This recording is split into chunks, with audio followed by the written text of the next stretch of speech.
Okay, so hey guys, and welcome back to another weekly fighting roundup. And of course, got the boxing and MMA news today. If you are new around here though, and you have not yet subscribed, please do so. Like the video if you do indeed like the video, and let's get straight into it. So, of course, starting off with the boxing news, and Plant has called out Berlanga. I think that is a good fight. If the Benavidez fight, he's fighting Race in not too distant future. I believe it's next week or the week after. He if that fight isn't going to happen between Munguia and Belanga, then why not have a Caleb Plant fight? He's not coming off a bad performance, to be honest. It was a good performance, other than the kind of early scare. It was a good performance for him last time out versus Macumbi. So why not put him in against a Belanga? I don't mind that fight at all.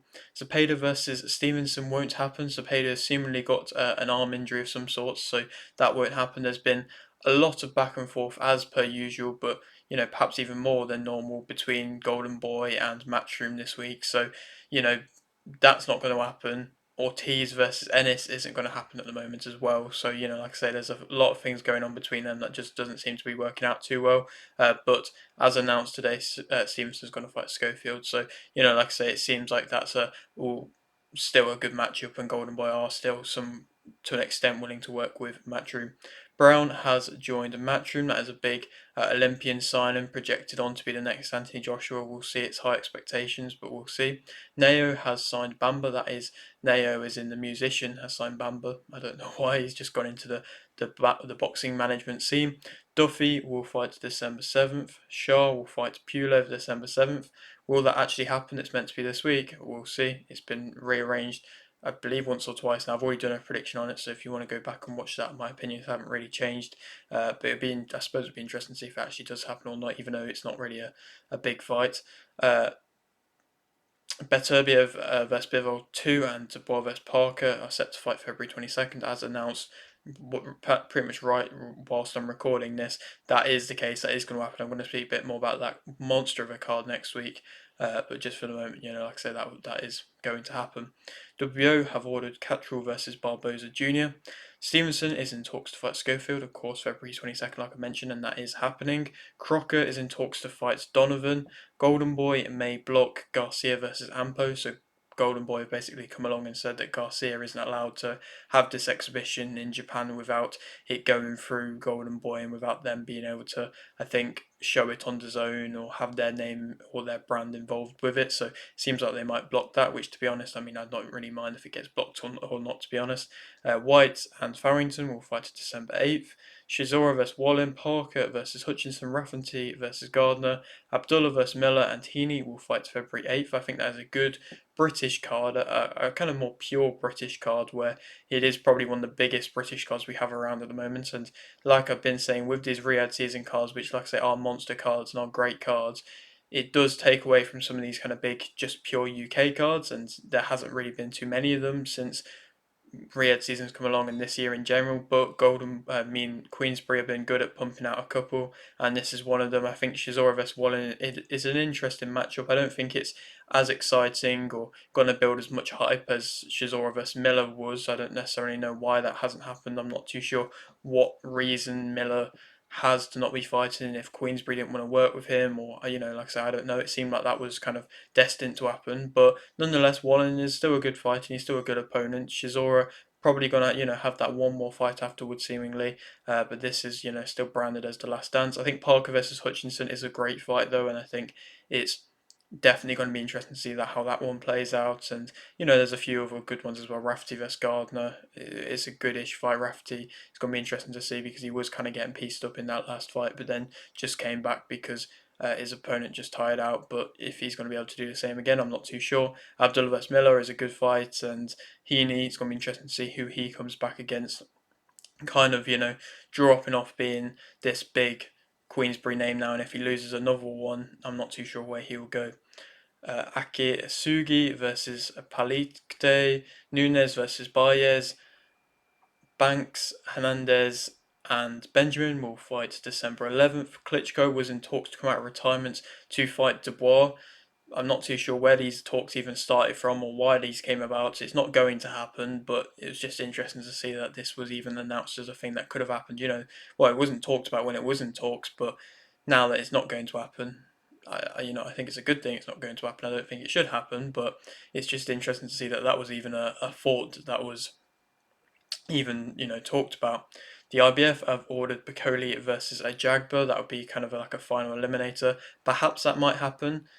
Bacoli's seemingly again kind of struggling to get good matchups, and that would be, I think, a good fight. I think it'd be tough for both fighters to different styles, but it could be a good matchup. I don't know what card, what show it would be on, but perhaps that will happen. Lopez has said that Camboza Jr. and Haney have turned down offers. It's interesting to see if that is the case or not. It's just word of mouth. It's what Lopez has said. Of course, there's no kind of real proof behind it. Haney, it wouldn't surprise me. It seems like he is having a bit of time off and on a bit of a hiatus. But the Camboza Junior one, it's interesting. Perhaps he, from his words, I suppose he has said that he wants to have a few more fights. Perhaps trying to have success in the division in which he's in, and then going on and then to go on to fight Lopez, or one more fight before he fights Lopez. So perhaps he's waiting around for that. But it's interesting to see that Lopez is still mentioning Camboza Jr.'s name, even though he's not on the best of runs. Camboza's, and of course he beat Lopez, but a lot of things have changed since then, and Lopez has done a lot more better since then. Garcia is set to fight Gorsia January 10th. Eubank Jr. is in talks to fight Lara. I think that would be a good fight, to be honest. I think it is Eubank Jr. going to try and pick one of the weaker, one of the, like I say, less. He's an old champion, and like I say, I think it's going for him to go on to pick like a weaker champion to go up against. But Lara still has got a bit about him, and but could definitely cause an upset versus Eubank Jr. And Ben has called out Barrios again, so it seems like the Ben Barrios fight might actually happen. Barrios coming off of that draw versus Ramos, probably won't see that fight rematched, but it seems like Eubank Ben isn't going to happen anytime soon. They're probably both going to try and have a world title fight. Well, we'd like to hope. I think, to be honest, both all of us as fans just want to see them fight. We don't really care who it's against at this point, to be honest, just somebody, because they've both been just talked about getting fights for so long and then nothing's really been happening. Simpson versus Woodall and Dubois versus Kamara will fight January 11th. Anderson won by TK round 2 versus Niraj. Pineda won by unanimous decision versus Swarms. Demir won by unanimous decision versus Kells.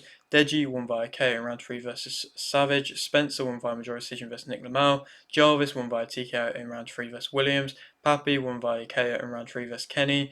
And Gibb won by majority decision versus Slim. And to go through this card, my predictions, obviously for a Misfits card, I went through the whole card and I did different predictions for each one. The Anderson one, I said that he'd win comfortably via stoppage, and Niraj wasn't able to compete with Anderson at all. It's a progression type fight against a journeyman, like a typical boxer normally does do, and it's just interesting to see how it is on a Misfits card. Pineda versus Swarms. Got my prediction right, saying that Pineda will win. Perhaps Swarms hasn't got too much left to give into the boxing scene. I don't think he's going to get many matchups now, to be honest. And Pineda has improved a lot, and I do think he is improving as a boxer. And I think there are always going to be fights for him, even if he does lose, because he says, well, from what he's shown, he will fight anyone in any format and quite often be able to cause a lot of problems for them, especially at this point in his career. Demur, that unanimous decision was an interesting one versus Kells. I mean, it wasn't really the most entertaining. They're both quite sloppy, and Demur showing that he can win fights. The heavyweight scene in Misfits boxing definitely could be a lot better. I don't know what happened to Tempo Arts, but like I say, it could be a lot better, and I don't think Demir leading the way is really doing too much good for the branding of the heavyweight scene, in my opinion. Deji, that KO versus Savage. To be honest, I'm surprised he didn't KO him earlier. It was weird. He landed a nice shot that got called as a slip, and then he kind of shoved him down to the ground, and that got called as the knockout, in which Savage just didn't want to get back up, and you could tell Savage was going to get knocked out. You knew that was going to happen. I got my prediction right for that one. I got my prediction right for the Anderson one. Pineda one correct. Demir one wrong. I thought I said Kells would win. Deji one, I got that right. Spencer one versus Nick Lamau, I got that wrong. Spencer, didn't look bad, and he showed up Nick Lamau a bit. Perhaps that shows up Swingler's ability as well, but perhaps, I think Nick Lamau versus Swingler was just bad kind of stylistic matchup, and perhaps I would still like to see that fight happen again. I'm not too sure if he will, but I would still, like I said, wouldn't mind seeing that again. Jarvis at TKO versus Williams, I said that he'd probably be able to stop him, and he was able to, and that's a big showing. I think Williams has been a bit overhyped and has been a bit overrated as one of the better boxers and misfits. He probably is, but realistically, I think Jarvis is better, and it was about his time to be able to get a big win like this and to be able to stop him. It was a very impressive thing to be able to do realistically, and I think that sets him up for big fights. Him going in against the likes of a Gibb and certain fights like that have, or that Gibb fight kind of did hold him back a bit and kind of halt him, and then that fight versus B Dave wasn't really a great fight either, so he hasn't been able to show his best skills and have the best of success. But I don't think he's a bad fighter, and like I said, this is a very good win for him and the best of his career so far. Papi, that KO in round 3 versus Kenny, I thought Kenny would win, to be honest. I thought Kenny would be able to box him, and Papi wouldn't be able to have the same kind of success in which he used to have before the Slim fight. I thought Papi might have been past his best at this point, but Papi did very well. Kind of did exactly what Faye Sensei said and slipped the long reaching out jab in which Kenny leaves out, and then landed a very nice clean shot. And Kenny, perhaps again, I'm not too sure where he goes from there, but Papi is kind of back into the mix. I mean, he's still got that loss versus Slim, which hasn't aged well coming off the main event between Gibb and Slim, but that is a big stoppage for him, and he shows that he can still beat guys at a high level and get big stoppages. And I don't think he's a pro level type fighter, in which a lot of people have hyped him up to be. And in the past, I've been, always interested to see how he kind of would, if he would do if he went into it. But I don't realistically think like he could win any sort of pro belt or anything like that, to be honest. And that Gibb versus Slim fight, got my prediction right for that one. I said that Gibb would be able to wear him down and kind of just beat him down in the end, and I think he would. I think he did, and I think it was a clearer win than what the majority decision says. I think it was a very good performance from Gibb. I think Slim struggled with him. I don't really think Slim's a crazily high level fighter. I just don't think he has fought the highest of levels of fighters yet. And Gibb set a high pace and was able to continue to go through it as always throughout the whole fight, as like I say he normally does.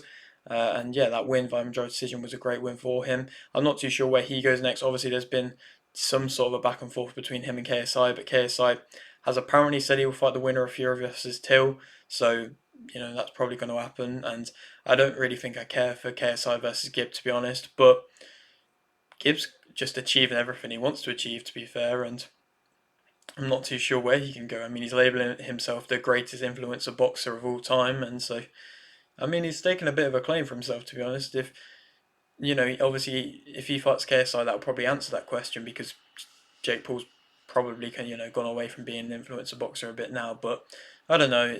He's a very good fighter and has got a lot of skills in his own right, and when he gets going, he's really hard to be able to beat and can find his rhythm very easily. But yeah, I'm just not too sure where he can go matchmaking wise next. And Tiki Toki will fight Plem. It's an interesting, weird fight, and Tiki Toki didn't end up fighting on this card, but like I say, he's going to fight Plem. I don't know when that is. I think it's in like January, early January. I think in Manchester time. But that's also when Fury versus Till is, so perhaps it's on the undercard of that. But like I say, I'm not too sure, but it's an interesting fight.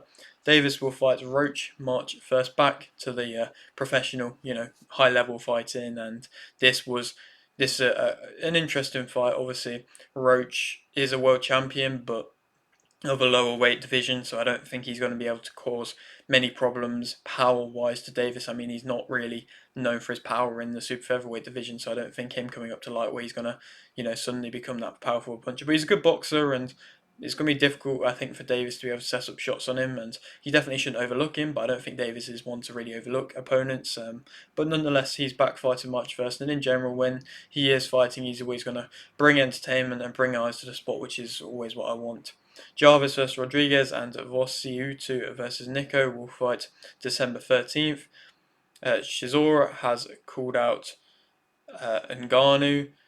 Noloton versus Mercado was cancelled. Moten versus Mercado was cancelled. My apologies. Moten missing weight by like 15 pounds, which is crazy. But he's young, and I suppose he didn't really seem too bothered by it. Ennis versus Ortiz, like I said, won't happen next. Ortiz has now got that matchup versus Madrimov, which is a good fight as well, to be fair. But that, I think, takes Madrimov off fighting Barinchik. I'm not too sure, but it seems like he's fighting Ortiz, if I believe I read it right. Terra Moana will fight has joined Matchroom. Neri will fight December 14th. Pacheco is set to fight Nelson January 25th. Not really a kind of huge step up in opponent or anything like that, but he's one of them fighters who I think is just kind of out of the bunch, in which you look at like a Belanga, a Munguia, and a Mbili, and a Canelo. He's just out of that bunch to be able to challenge Canelo, and perhaps, a Chris Eubank Jr. if you slide him in there as well. He's just, like I say, out of that bunch at the moment, and perhaps another big win, a big stoppage win, might put him into that kind of bunch. O'Leary will fight Collard December 7th. Tebsy won by unanimous decision versus Echeverry. Planche won via KO in round 1 versus Dimna. Yoka won via TK in round 2 versus Yamuni. Paredes won via majority decision versus Mezu. Zayush won via KO in round 1 versus Marcano. And Smake won via TK in round 7 versus Brian. Bevan won via TK in round 2 versus O'Neill. Suleiman won via KO in round 2 versus Solano. Bowen won via KO in round 5 versus Todd. Udin won via points versus Norman. Smith won via TK round 5 versus Galvan. Jones won via unanimous decision versus Stevenson to remain English light heavyweight champion. Vuong won via unanimous decision versus Gwyn. Walker won via unanimous decision versus Ritson. Conway won via split decision versus Kelly to become Commonwealth middleweight champion. And Jafai won via TKO in round 6 versus Edwards to become WBC interim world flyweight champion. And I had the privilege of being at this card and being ringside for it, doing media, and it was, like I say, a real privilege to be able to be there, and I appreciate all the opportunities in which I'm able to have. But in general, this was a great card, to be honest. I think the undercard, the before the bell, was great, to be honest. It had pure action. I mean, you saw Bowen in a great fight, versus Todd, which was a bit surprising, to be honest. Todd dropping him with a flash knockdown, then Bowen being able to land a beautiful body shot to be able to get him out in a rugged type fight. Suleiman with a very good stoppage as well. And, other fighters getting good stoppages, Bevan getting a good stoppage, and then you moved on to the kind of main bill, and for somebody in Udin getting that win versus Norman, somebody who I've had the pleasure of interviewing a few times, somebody in which I've had the pleasure of training with. He's never going to be the highest level of fighters, but he showed himself. And when a lot of people write you off as a journeyman type fighter against a young type prospect, and you don't want to be labelled as a journeyman, he really showed his skills well. And Udin in his third pro fight did well to get through him, but Norman, I want to give him credit as well for that performance in which he gave. And Vuong versus Gwyn, everybody thought that Gwyn won the fight for the fact that it was a unanimous decision versus Vuong. Gwyn in general was, early on in the fight, I think he was struggling. It looked like his punches didn't really have too much power. To be honest, throughout the whole of the fight, it didn't look like they had too much power behind them, but it was just pure experience. I think that was getting him through the rounds and, in my opinion, winning the rounds. And he was kind of just pushing him back and being too much of a physical aspect in the fight, and was just continuously patting off shots. And Vuong was slowing down and couldn't keep the pace in which he set throughout the fight. He definitely started too quickly and was moving around doing his flashy movement too much. And he probably did deserve to win the fight, Gwyn. And it's nice, and I respect Eddie Hearn, even though he has this young prospect who's, early on in his career and has gotten a win, not just kind of leaping all the praise onto him when he's getting booed, actually saying, we should make the rematch, it's a deserved rematch. And I think it's nice, and it's about time promoters like that are willing to do that type of thing. The Walker unanimous decision versus Ritson was quite a good fight, to be fair. Walker always putting on entertaining exchanges, and yeah, it was a good fight. Felt bad for Ritson. This is probably, like I said, the limited kind of last part of his career. We'll see if we see him fight again. But Walker carries on with another unanimous decision. That Conway versus Kelly fight was quite a good back and forth as well. Conway, I think if he's only able to beat Kelly by a split decision, I don't necessarily know if he's going to be able to compete at a too high of a level in the middleweight division. I mean, perhaps him versus, like I say, a Brad Pauls type fight, which was originally ordered before Pauls is going to fight Bentley this weekend.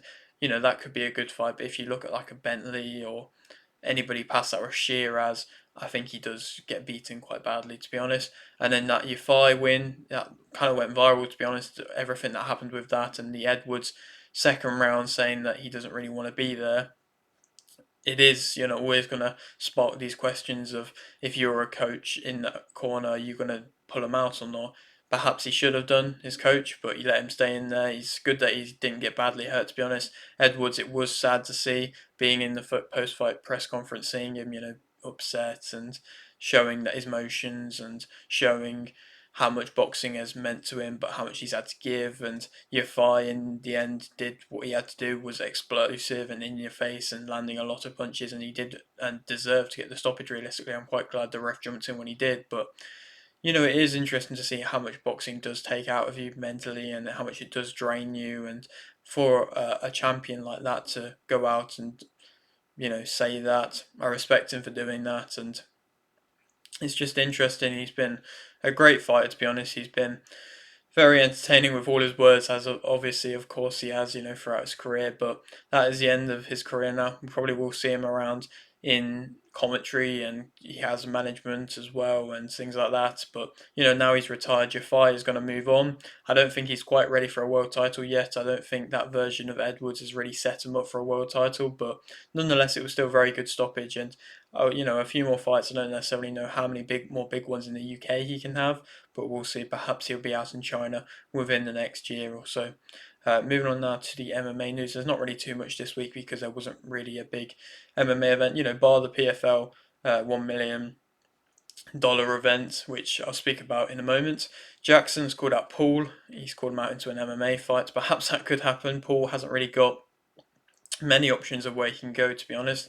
Makayev will fight Biko December 13th. Holland will fight Derrida January 18th. I think that's a good fight, to be honest. I don't think Derrida looked too good in his debut in the UFC, so Holland could cause him problems. Rodriguez versus Bashi and Almeida versus Al Hassan will fight January 11th. Tolbot will fight Barcelos January 18th. Edwards will fight March 22nd. He said he will. He said he will headline an event in the O2 in London. He said that when he was actually at the Edwards event, but who will he fight? I don't know. It probably will be a fight night if he is headlining, but it's be good to see him back. Ngannou has called out Jones, and it's still a fight in which everybody wants to see. Perhaps that's probably the only fight in which people would rather see than him versus Aspinall. I'm not too sure. If there was a poll, who would win that kind of argument, to be honest. Goltsov won via submission in round 1 versus Popov. Rabadanov won via KO in round 3 versus Prim. Musayev won via KO in round 3 versus Ulmatov. Yag Muradov won via KO in round 1 versus Kasangane. Tcheva won via KO in round 2 versus Santos. And Kir Zariev won via decision versus Lauganan. And like I say, that was the PFL kind of 1 million tournament end. And I don't mind them events. They're good events. PFL, I don't massively kind of follow along with the whole tournament format in which they have, but it seems good to be able to afford to give $1 million to all these guys is a lot. But nonetheless, it was a good event. I think the Yagi Shmaradov was a big stoppage. He could definitely move on to big things, and Kasangane was quite a big name for the PFL.